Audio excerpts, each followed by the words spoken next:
we have a poem, and I would like to invite Joe Jurowitz, and we've got a 6th grade student, Sarah. And we've got an 8th grade student, Josh, and his son. And they are going to recite the Maker of the Crown, and I'll let them explain it.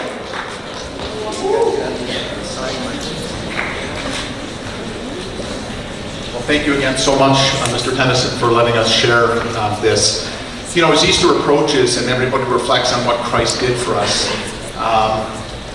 it's amazing how the story of what Jesus went through and what he sacrificed for us, how that he did that for each and every one of us. And when you take that reality into account, it really hits home. He did it for me. He did it for you.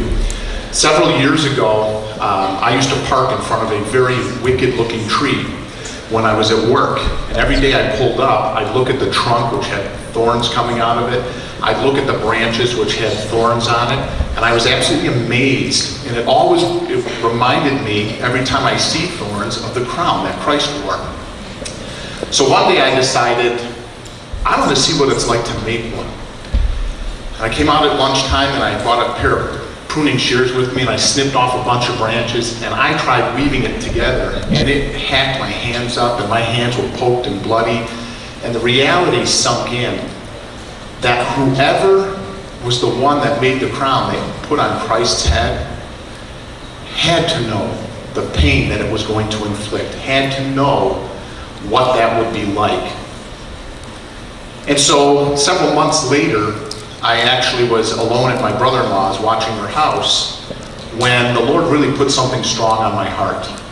So I grabbed a pad of paper and I started to write, and about 2 hours later I had come up with something, and I put it into a poem form, and it really tells the story of that night that Jesus was crucified from a little bit different perspective.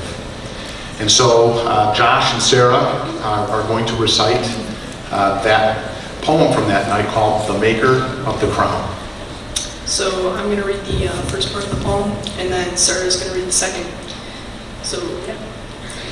I was a Roman soldier, battle-hardened, tough, and mean, conscripted in the most feared ranks the world has ever seen.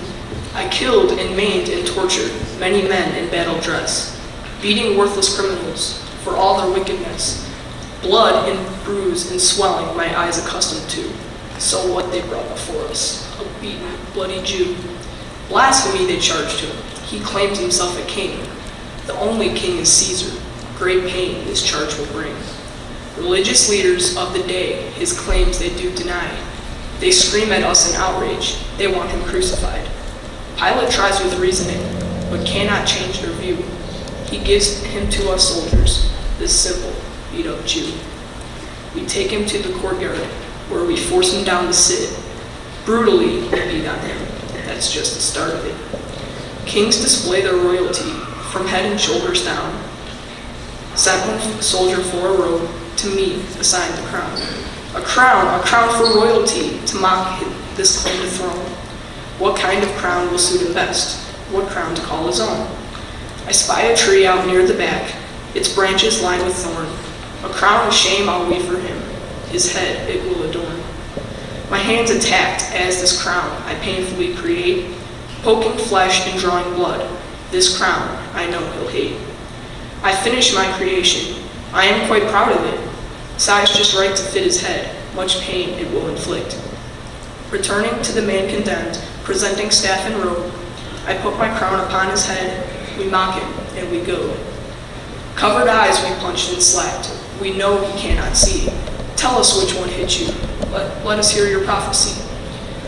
Pulled his staff out of his hands, we beat him on the crown. Thorns drive down into his scalp. His blood, it then pours down. Tied out to the flogging post, they beat him with their whips. Stroke by stroke ripped open flesh from shoulders to his hips. Not one time did this man, this king of Jews, cry out. He grimaced as they beat his back. He barely looked about. Whipping now completed, we jerked him to his feet, turned him towards his waiting cross, and then our eyes did meet. His gaze was sure and steady, not angry nor in frown. Through swollen lids he looked at me, the maker of his crown. What is wrong? I asked myself. Why do I feel this way? I carried out my orders, just doing as they say. Obeying is my duty. From this I'll not back down. I watch him drag his heavy cross. Upon his head, my crown. I tried to hide the feeling. I tried with all my might. It all seems so unjustified. His punishment's not right. Whips and scorn continue as he struggles through the street. 2 spikes await his rugged hands, and 1 through both his feet. On the cross they hang a sign that King of Jews proclaims. Upon his head he wears my crown, inflicting all its pain. There he hangs, his body weak. Slowly time goes by. Then from his cross he lifts his head and looks up at the sky. Father, please forgive them. They know not what they do. His eyes scan through the crowd to mine. His stare says, even you. Forgiving those who tortured him, we who beat him down, even one who mocked this king by making him a crown. The sky above was void of light, though early afternoon. He struggles in his breathing now. It will all be over soon. Not much longer after that, he drew in one last breath, cried out loud, "It is done," and yields himself to death. I looked upon this battered king, bloodstains round his head. The king from whom I made a crown was beaten, whipped, now dead. The story is not over, for surely you have heard. It's written in a group of books his people call the Word.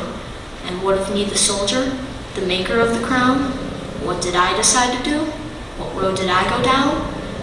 Did I continue life as is, or reevaluate? Was it divine appointment, or was I there by fate?